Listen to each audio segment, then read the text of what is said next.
सो भाई इस वीडियो में मैं आपको एग्जैक्टली बताऊंगा एक 7 दिन का परफेक्ट आइटिनरी जो आप एक्चुअली रिलैक्स होके फॉलो कर सकते हो। वियतनाम को समझने का एक ही तरीका है और वो है उसकी जियोग्राफी। ये कंट्री 3 मेजर पार्ट्स में डिवाइडेड है, साउथ, सेंट्रल और नॉर्थ। और तुम्हारा काम है भाई इसे लॉजिकली कवर करना और ना ही किसी रैंडम जगह पे जंप करना। तो भाई सबसे पहला और सबसे बड़ा डिसीजन जो आपको लेना है कि आपको भाई शुरुआत कहां से करनी है, क्योंकि उसी पे आपका पूरा आगे का ट्रिप डिपेंड होगा। नॉर्थ में हनोई से स्टार्ट करें या साउथ में हो ची मिन सिटी से स्टार्ट करें। वैसे देखा जाए तो दोनों भी पॉसिबल है, दोनों भी वैलिड ऑप्शन है, लेकिन अगर आप फर्स्ट टाइम जा रहे हो तो मेरा ये स्ट्रॉन्ग रिकमेंडेशन रहेगा कि आप साउथ से स्टार्ट कीजिए, हो ची मिन सिटी से, फिर दानांग, एंड में हनोई और हनोई से रिटर्न, क्योंकि भाई ये रूट काफी स्मूथ और इजी है। आपका जो ट्रैवल का एक्सपीरियंस है वो ग्रेजुअली इंप्रूव होते रहेगा। सो भाई अब मैं आपको देता हूँ एक परफेक्ट 7 दिन की आइटिनरी, एयरपोर्ट से निकलने तक और आपके लास्ट दिन डिपार्चर तक। मॉर्निंग क्या करना है, आफ्टरनून क्या करना है, इवनिंग क्या करना है, नाइट लाइफ में क्या करना है, ये सारी चीजें करते हैं अभी ब्रेक डाउन। सो भाई डे 1 आप हो ची मिन एयरपोर्ट पे लैंड हो गए। वहां से आपको जाना है भाई डिस्ट्रिक्ट 1 में। तो बेसिकली हो ची मिन सिटी जो है वो बहुत सारे डिस्ट्रिक्ट्स में बटी हुई है और हर एक डिस्ट्रिक्ट को नंबर है, डिस्ट्रिक्ट 1, 2, 3, 4। सो जो मेन सिटी सेंटर है वो है भाई डिस्ट्रिक्ट 1। सो आपको आपका एकोमोडेशन भी डिस्ट्रिक्ट 1 में ही करना है। एयरपोर्ट से निकलते ही आपके पास भाई 3 ऑप्शन है। एक है भाई वहां की लोकल बस, अच्छी रहती है, एसी रहती है। सेकेंड है भाई टैक्सी, तीसरा है भाई ग्रैब। अगर आपकी फर्स्ट ट्रिप है तो भाई चुपचाप ग्रैब बुक कर लीजिए। ग्रैब डेजिग्नेटेड स्पॉट पे आएगी। एयरपोर्ट सिटी सेंटर से ज्यादा दूर नहीं है, हार्डली आप 30 मिनट्स में पहुंच जाओगे। अगर आपको थोड़ा एडवेंचरस बनना है और बस लेनी है तो आप वो भी कर सकते हो, but you know bus stop ढूंढना, फिर बस के लिए वेट करना, वो सारी चीजें आएंगी, बट अगेन वो आपका कॉल है। अब भाई डिपेंडिंग आप कितने बजे एयरपोर्ट पहुंचे हो, अगर आप सुबह जल्दी पहुंचे हो तो होटल में आप बैग रख लो। जो मेजर टूरिस्ट अट्रैक्शन है जैसे नोटर डैम कैथीड्रल हो गया, यूनिफिकेशन पैलेस हो गया, सेंट्रल पोस्ट ऑफिस हो गया, ये तीनों चीजें आप कवर कर सकते हो, तो आजू बाजू में ही है। दोपहर में चेक इन करके रिलैक्स करके वहां का जो चौथा अट्रैक्शन है वो है भाई वॉर रेमनेंट्स म्यूजियम, वो आप कवर कर सकते हो। अब तो ये कवर करके शाम को आप जा सकते हैं बेंथान मार्केट और रात में आप नाइट लाइफ एंजॉय करने जा सकते हो भाई बुई विन स्ट्रीट पे। जैसे पटाया में वॉकिंग स्ट्रीट है वैसे ही भाई हो ची मिन सिटी में बुई विन स्ट्रीट है। सो ये स्ट्रीट भी भाई कंप्लीटली लाइट अप रहती है बार्स और क्लब से, और पूरा भाई हंगामा रहता है स्ट्रीट पे। हो ची मिन सिटी में 2 मेजर टूर्स है जो आप कर सकते हो। एक है भाई Mekong delta tour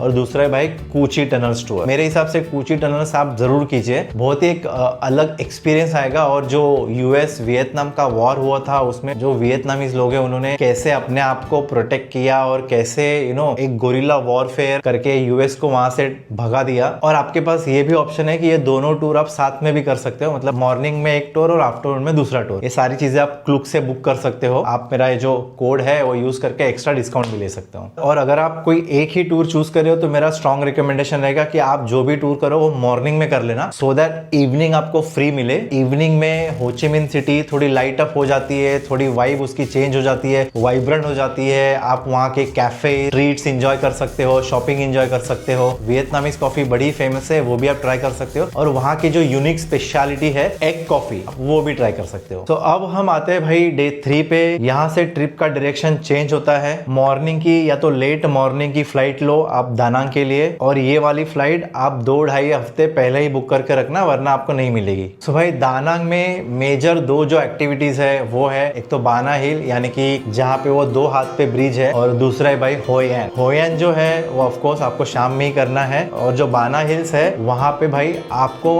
early morning जाना है, क्योंकि अगर आप थोड़ा भी लेट हो गए तो इतनी रश हो जाती है, इतनी रश हो जाती है आपको ठीक से फोटो भी नहीं लेने मिलेंगे। बाना हिल जो है वो भी दानांग से 40-45 मिनट्स की दूरी पे है। या तो आप ऑफकोर्स आपकी स्कूटी से जा सकते हो, वहाँ पे एम्पल जगह है पार्किंग के लिए, या तो फिर आपको सब ग्रैब से जा सकते हो। दानांग में भाई आपको चीजें कवर करनी है, marble mountain, dragon bridge, Son Tra night market और होय एन। इन चारों में से Hoi An, Bandra night market और ड्रैगन ब्रिज। ये जो तीनों जगह है आपको केवल अंधेरा होने के बाद ही देखनी है, यानी कि 6-7 बजे के बाद, तभी इन चीजों का मजा आएगा। अगर आप ये देखने दिन में जाते हो तो बिल्कुल भी मजा नहीं आएगा। दानांग इज अ बीच टाउन, तो आप अच्छा खासा टाइम बीच पे स्पेंड कर सकते हो। बहुत ही ब्यूटीफुल और बढ़िया बीच है। अब ये जो एक्टिविटीज मैंने आपको बोली है वो आपको डिवाइड करनी है 2 दिनों में, क्योंकि डे 3 और डे 4 हम बिताएंगे दानांग में। आप आपके मूड के हिसाब से आपको कैसे भी कर सकते हो। मैंने आपको टाइमिंग्स बताया कि कौन से टाइम पे कौन सी जगह सही है। दानांग में अगर आपको नाइट लाइफ एंजॉय करनी है तो बेसिकली दानांग में इतनी वाइब्रेंट नाइट लाइफ नहीं है, लेकिन जो भी है वो जो बीच का एरिया है उसके बगल में है, वहां पे एक बार स्ट्रीट करके है, लाइन में ऐसे 5-6 बार्स है, वहां पे जाके नाइट लाइफ एंजॉय कर सकते हो। अगर आप हॉस्टल में रुकते हो तो बेसिकली ये जो हॉस्टल्स है उनके पब क्रॉल्स होते हैं, उनके साथ भी आप जा सकते हो। दानांग जो है भाई होचिमिन जैसा डेवलप्ड नहीं है ट्रांसपोर्टेशन के मामले में। ट्रैवलिंग के लिए मैं आपको सजेस्ट करूंगा या तो आप दानांग में बाइक ले सकते हो, स्कूटी रेंट कर सकते हो, या तो फिर अगर आप 2-4 लोग हो तो ग्रैब आपको बहुत ही इकोनॉमिकल गिरेगा। और अगेन भाई दानांग एक बहुत ही चिल्ड सिटी है, बहुत ही रिलैक्स टाइम स्पेंड कर सकते हो दानांग में। डे 5 में हम चलेंगे हनोई में। हनोई में आपको जो आपका होटल बुक करना है वो करना है भाई ओल्ड क्वार्टर्स में। ओल्ड क्वार्टर ही वहाँ का एक वाइब्रेंट एरिया है, और उस दिन की जो सबसे मेन एक्टिविटी जो आपको करनी है वो है भाई हनोई में आपको जाना है ट्रेन स्ट्रीट पे। ट्रेन स्ट्रीट में जाने का जो एकदम परफेक्ट टाइम है वो दिन में ही है, क्योंकि अच्छे नज़ारे दिखते हैं, सारे जो कैफेज है वो खुले रहते हैं, क्योंकि वो जगह ही वैसे अगर वहाँ पे ज़्यादा भीड़ रहेगी तो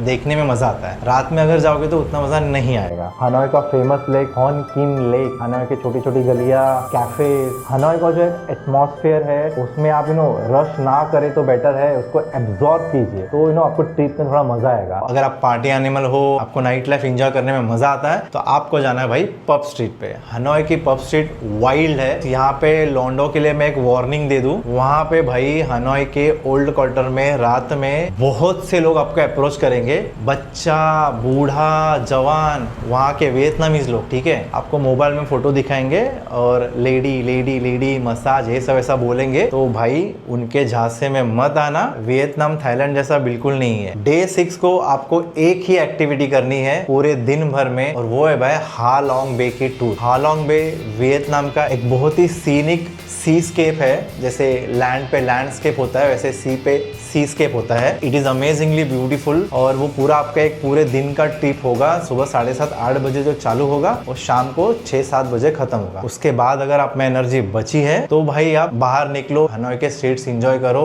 नाइट लाइफ एंजॉय करो। डे 7 या अपना वापसी का दिन वो आप रख सकते हो आपके खुद के रिलैक्सेशन के लिए। सो इस दिन आपको फ्लाइट बुक करनी है भाई शाम के आराम से, सो दैट आप पूरा दिन एंजॉय कर सको, शॉपिंग कर सको। हनोई में शॉपिंग के बहुत ऑप्शन है। हनोई बेसिकली मुझे ऐसा लगता है कि एक बहुत बड़ा मार्केट ही है, मतलब आपको वहाँ पे दुकान ही दुकान दिखेंगे। वियतनाम में शॉपिंग बहुत चीप है, थाईलैंड से भी। अगर आपके पास 10 दिन है तो आप हनोई में एक दिन और ऐड करके निन बिन करके एक जगह है वहाँ का टूर कर सकते हो, या तो फिर अगर आपको सिटी वाइब पसंद है तो आप होचिमिन में एक दिन ऐड कर सकते हो। ऐसे आपके 8 दिन हो जाएंगे। और एक दिन आप ऐड कर सकते हो दानांग में, जहाँ पे आप बाना हिल्स और होयन को आप अलग अलग दिन में कवर कर सकते हो, सो दैट आपके ट्रिप ज्यादा रश ना लगे और एक रिलैक्स्ड वाइब मिले आपको। अगर आपके पास उससे भी ज्यादा दिन है, 15 दिन है, तो आप थोड़ा और एडवेंचरस होके फूकॉक करके एक आइलैंड है, आप वो ऐड कर सकते हो आपके ट्रिप में। अगर भाई तुम इस वाले फ्लो को फॉलो करते हो, होचिमिन,